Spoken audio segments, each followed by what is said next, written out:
Bonjour à tous, salut Mathéo. Bonjour à tous, c'est Benjamin.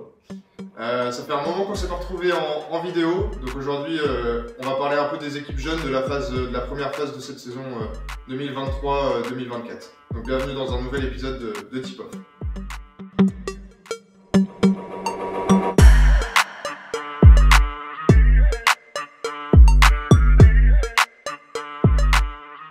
Donc aujourd'hui on se retrouve pour parler un petit peu de la première phase de cette saison 2023-2024 avant le début de la seconde qui commencera d'ici fin janvier.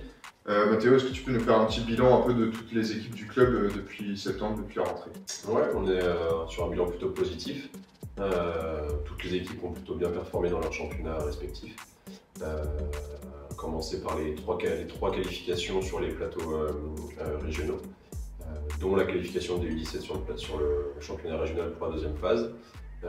Les U15 avec la CTC avec Saint-Brice étaient également présents sur les plateaux, malheureusement ils ne sont pas passés. Et les U13 qui étaient une très bonne surprise pour nous, coachés par Gabin, qui se sont aussi qualifiés du coup, pour les plateaux qui ne sont pas passés en région, mais qui se sont qualifiés, donc ça fait des bons résultats pour la première phase dans la globalité. Et donc la plupart de nos équipes du coup continueront à évoluer principalement au niveau départemental. Ouais. Dans la deuxième phase. À part les U17 qui se sont qualifiés sur le championnat régional, sinon toutes les équipes montent en tout cas d'une catégorie, d'une division ou restent dans leur division respective.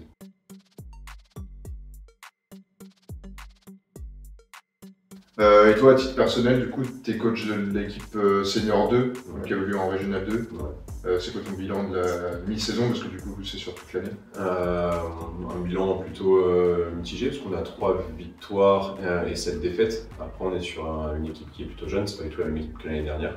Donc, on part sur un nouveau cycle, toujours dans notre optique de formation, en intégrant des U17 aussi au programme de formation. Donc, on est dans la continuité, après, on joue le maintien. Et il va falloir encore gagner d'autres victoires à domicile et puis essayer d'aller en chercher aussi à l'extérieur. Pour l'équipe Senior 2, ceux qui veulent venir les voir du coup et les supporter pour la deuxième partie de saison, la plupart du temps ils jouent le dimanche à la salle Mini-Reno, donc l'après-midi souvent vers 15h30 à chaque fois. Donc pour ceux qui veulent aller les encourager, n'hésitez pas. Du côté de la Nationale 2, la phase aller vient de se finir à Rennes le week-end dernier avec une victoire devant pas moins de 230 supporters si je ne me trompe pas. La phase retour va commencer dès demain à Brest pour les gars. La première phase est plutôt positive avec 11 victoires et 2 défaites qui sont 2 défaites à l'extérieur. Donc on est invaincu depuis le début de la saison à la maison. Le prochain match à domicile en championnat, ce sera le 27 janvier face à Val-de-Seine. Mais avant ça, on recevra Rennes PA le 20 janvier à 20h pour le 16e de finale du Trophée Coupe de France. On est de retour du coup dans cette compétition-là et on remet notre titre en jeu face à Rennes, donc un beau derby qui nous attend à Justice Pékin. Petit aparté dans cet épisode de Tip Off pour parler du projet My Vignette qu'on a lancé juste avant les fêtes de Noël. My Vignette, c'est quoi? C'est un album du club avec des vignettes à collectionner de chaque licencié. On est très content du résultat et de l'engouement qu'il y a autour de ce projet-là. Mathéo, toi, est-ce que tu le sens cet engouement-là auprès des petits, ou des plus jeunes à l'entraînement? Ouais, quelle que soit la catégorie, généralement les jeunes déjà reviennent avec beaucoup de vignettes à s'échanger entre eux aux entraînements. Et puis c'est un sujet qui devient aussi permanent dans le club où à chaque fois les adultes, les bénévoles et même les gens extérieurs viennent nous demander comment avoir des vignettes ou même échanger des vignettes. Donc ouais, c'est plutôt positif. Pour finir, comme Mathéo est avec moi pour cette vidéo, on va parler du PFB Summer Camp, donc le camp qu'on a lancé l'été dernier. Il y a la nouvelle édition qui va arriver pour l'été 2024, mais je vais laisser Mathéo en parler un petit peu.